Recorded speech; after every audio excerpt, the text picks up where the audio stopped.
Yes, we are. I ask unanimous consent to suspend the quorum call. Without objection. Madam President, I hope our colleagues had a good time with their families over Thanksgiving. I sure did.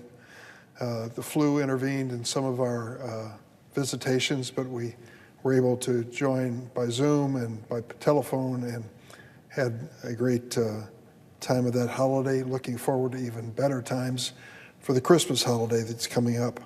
But before we can leave for Christmas, we have some work to do. There's a priority for this Congress as it ends this calendar year and fiscal year. We have many challenges ahead of us. The leader came to the floor and talked to us about the omnibus appropriations bill, which we know has to be done. We don't want the government shutting down. We have the National Defense Authorization Act, which is critically important for the defense of our nation and for our continued presence in places like Ukraine to provide assistance to the people there who are fighting for their freedom and literally fighting Vladimir Putin for their lives.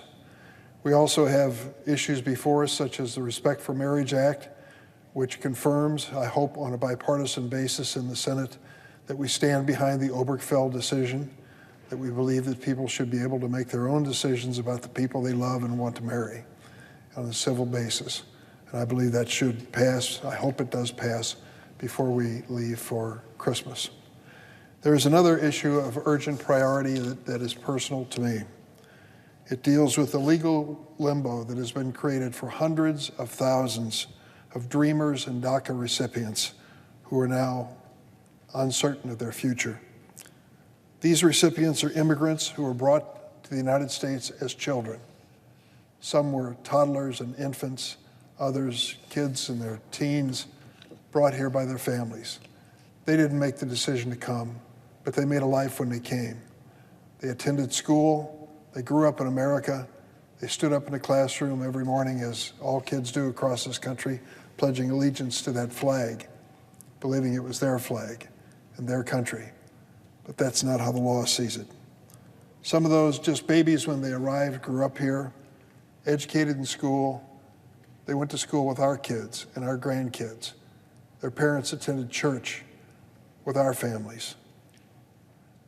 Responding to the need to take care of these young people and give them a path to citizenship, a chance to become a permanent part of America legally in this country. 20 years ago, I introduced the DREAM Act. We came up with the term DREAM Act between myself and Senator Orrin Hatch, a Republican conservative from Utah, who was my original co-sponsor of the bill. It was a bipartisan bill. Here was Durbin from the state of Illinois, and Hatch from Utah, agreeing on a bill that was so important that we argued between ourselves who would be the lead sponsor. I deferred to Senator Hatch in the first time we introduced it because the Republicans were in a majority, and I thought it gave us a better chance to pass it. As time passed, Senator Hatch lost his interest in the issue and withdrew as a sponsor. But over the years, we've had the sponsorship of many Republicans who believe, as I do, that these young dreamers deserve a chance to prove themselves, to earn their way to citizenship in the United States. We've had a few conservative Republican co-sponsors, but we needed many more. We needed 60 votes to pass the bill on the floor of the United States Senate. We had several attempts at it, I think almost 5, where we brought the measure of the DREAM Act to the floor. And we made it clear, you had to have come to the United States as a child. You must have lived here without any substantial legal or criminal record. And you must be given a chance to have a citizenship opportunity in your life. That was basically the bill. We brought it to the floor 5 different times. We had a majority each time. But in the Senate, a majority is not enough, as you know. It takes 60 votes. We fell short each of those times. I remember one Saturday, it was a lame duck session as we ended a year, and we decided to make a try for the DREAM Act. Harry Reid was the Democratic leader in the Senate, and he said, I'll give you a chance for a vote. So we had that vote on a Saturday morning. The whole gallery was filled with young dreamers. They decided to come in their caps and gowns from their graduation ceremonies. So they brought those caps and gowns out of storage and wore them on the floor to prove that they were going to be a valuable addition to the future of the United States. They were so excited to think that this will be their chance. Well, sadly, we had a majority, but not the supermajority that the Senate requires. I met with them afterwards, and there were a lot of tears that were shed by them, by me, as I thought about what it meant. They were so uncertain about where they were going to go, what their future would be. I decided to try a different approach. If we couldn't pass the DREAM Act in the Senate, maybe, just maybe, my co-sponsor of the DREAM Act, the former Illinois Senator Barack Obama, could find a way as President of the United States to help. And thank the Lord he did. He came up with DACA.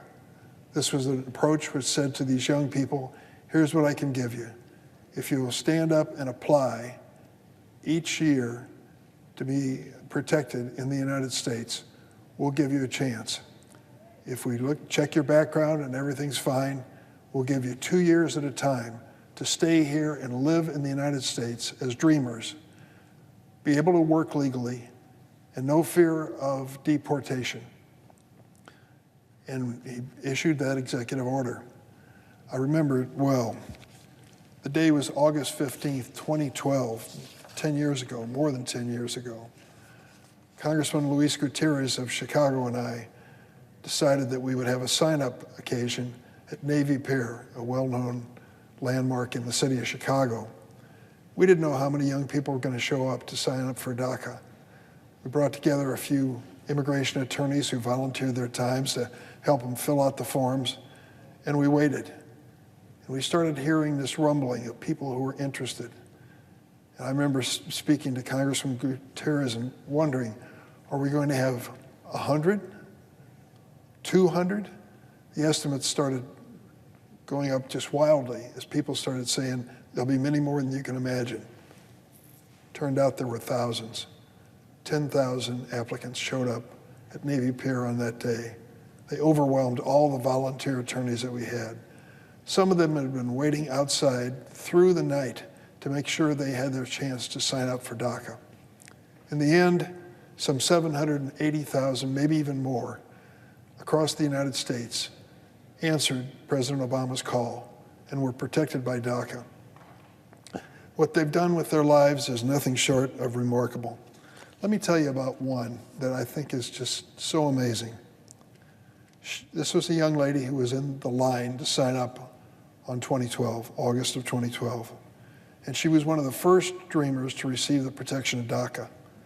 A young woman from Chicago, her name is Karen Villagomez. Karen's parents brought her to America from Mexico when she was just 2 years old, the same age my mother was when her family came to the United States. And I know the presiding officer is an immigrant herself and proud of her family story and the courage that your mother showed, especially in bringing you and your family to the United States. Well, Karen was 2 years old when she was brought into the United States from Mexico. She didn't really discover that she was undocumented until she applied for college. She was accepted, she grew up in Chicago, but accepted to college at the University of Rochester in New York. Now, because she was undocumented and DACA, she unfortunately didn't qualify for any federal assistance to help her through school. That meant working jobs, her parents helping her, putting together all the money they could so that she could go to college. She wasn't eligible for 10 cents in federal financial aid, but she wasn't going to be stopped. Karen was a freshman at the University of Rochester in New York when I first heard of her. It was spring break of her freshman year in college. She was hoping to fly home to Chicago to surprise her family. Instead, she was arrested and detained by ICE. One lawyer told her she probably had about 4 months before she was going to be deported back to Mexico.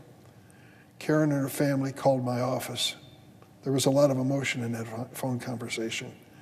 My staff and I reached out to the federal agencies and said, don't deport her. Give her a chance. You won't regret it. She has no background that suggests she's any danger to this country, but she has so much promise and determination. Give her a chance. Well, they decided to give us a reprieve, a short-term suspension of the deportation. Karen went on with one reprieve after another, never knowing whether she was going to be deported before she could even finish college, but she finally did. Then she came back to Chicago, and she was accepted at Northwestern University Law School. Law school. With DACA, she was able to work as a paralegal, then as a counsel for the city of Chicago. Graduating law school, she became a clerk for a federal judge in Chicago. She got married, and 3 weeks ago, on Election Day, at long last, she was sworn in, naturalized as an American citizen. I was there to see her take the oath of citizenship.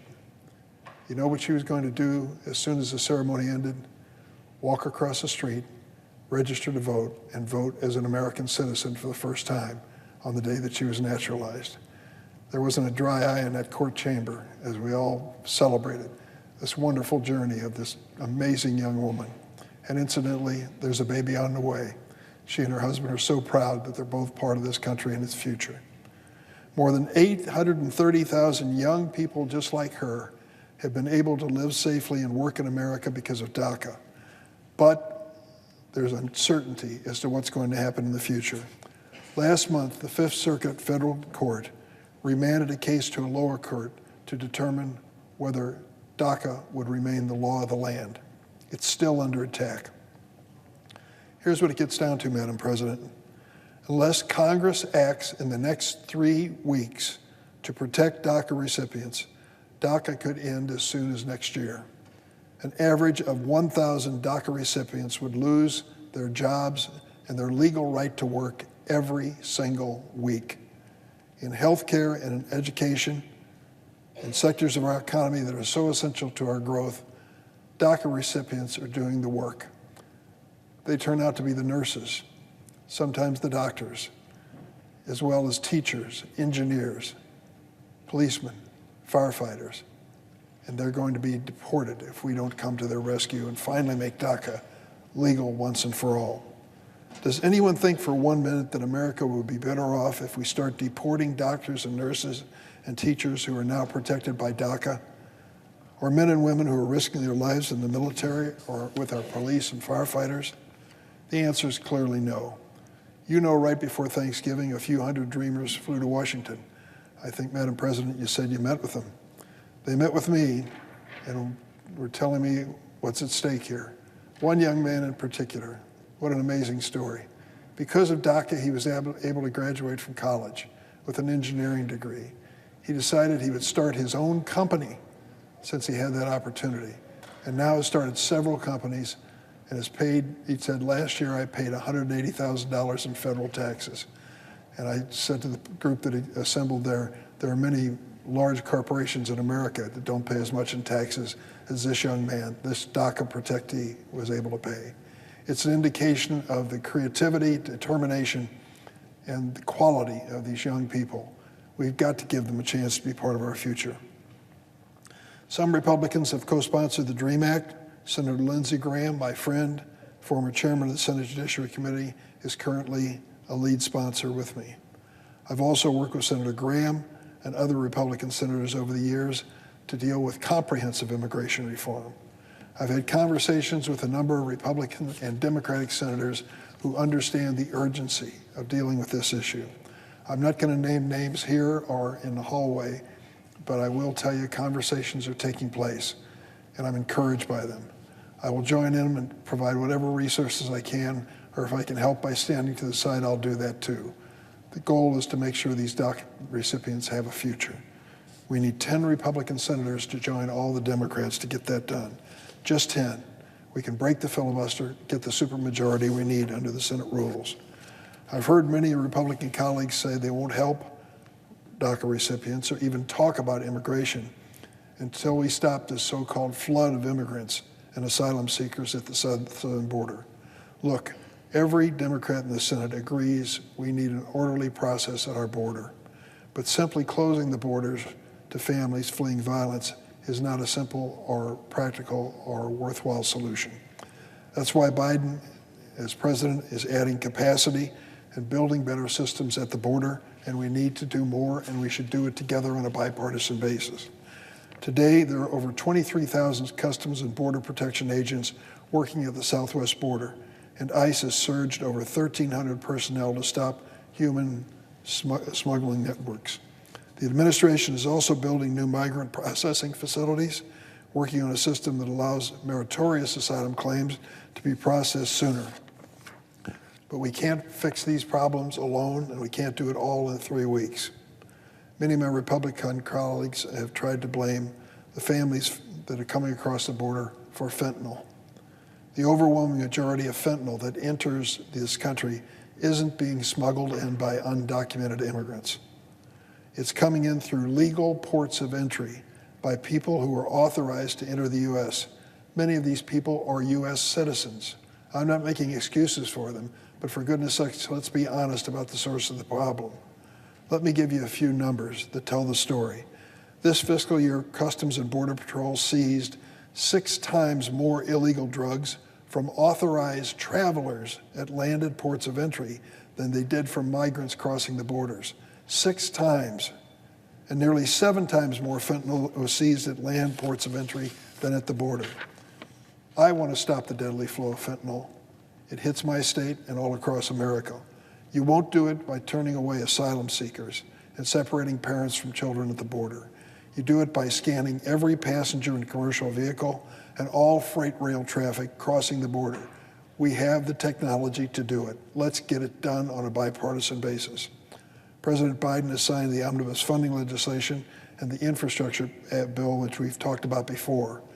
It includes resources to meet this screening goal, which ought to be our basic starting point of this conversation. Sadly, a majority of Republican senators voted against both of these bills, but I beg them to come back and join us again and see if there's some common ground. We can fix America's immigration system in a way that honors our values and does make us safer, but we need to focus on reality. We need less political posturing and more compromise and determination. We should start now in this lame duck session, protecting the dreamers for their future and our own. Madam President, I yield the floor.